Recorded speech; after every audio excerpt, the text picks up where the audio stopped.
Good afternoon guys. Ito yung tanghalian namin. Ito yung sweet and sour pusit kalawa. Binablanch ni Ethel for 1 minute para hindi gaano maluto. Blanch para hindi mo overcook. Ano to is parang Sweet and sour. pusit na pusit kalawa. Tapos mo. Onion.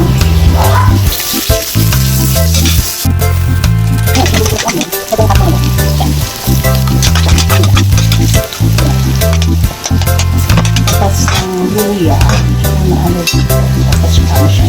Kaya ano mo lang.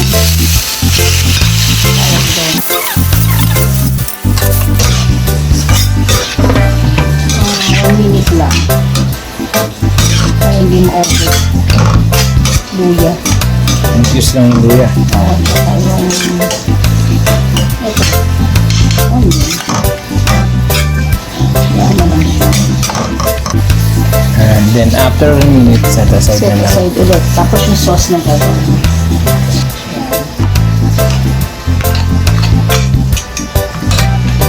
Garlic.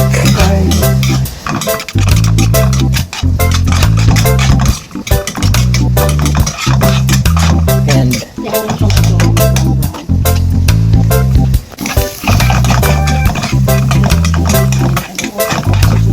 na po ang luya.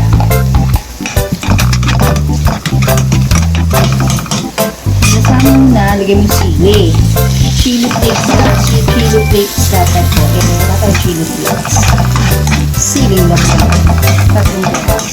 galing sa tanim namin. Sili. Ang amoy na amoy yun. Ketchup. Ketchup naman.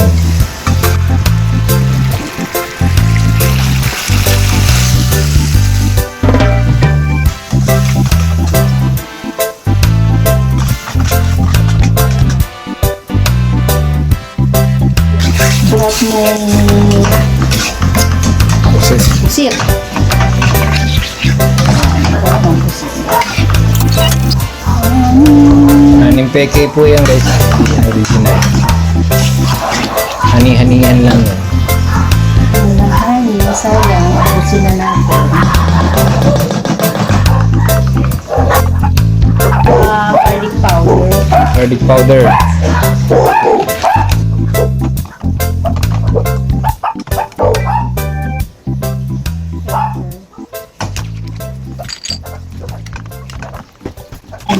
Tapos calamansi juice.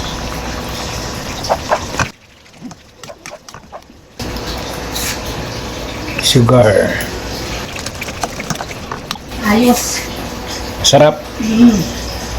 Lagyan natin yung leeks. Onion leeks. Wala. Pwede namang wala. Pero sayang yung nasa rep. Kaya nilagay ko na. Yan. Yan, nilagay na yung pusit sa sweet and sour.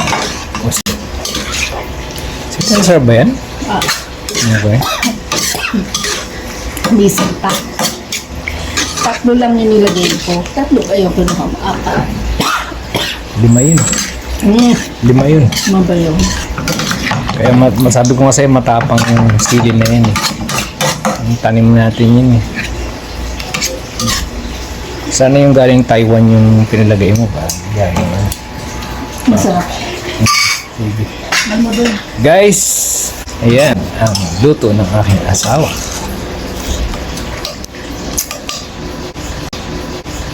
Ayan guys, ang luto ng aking asawa. Ayos, ano lasa? Maghang. Hindi ko lang kaya enjoy. Sarap. And guys, thank you God for this blessing. And thank you guys for watching. Bye for now.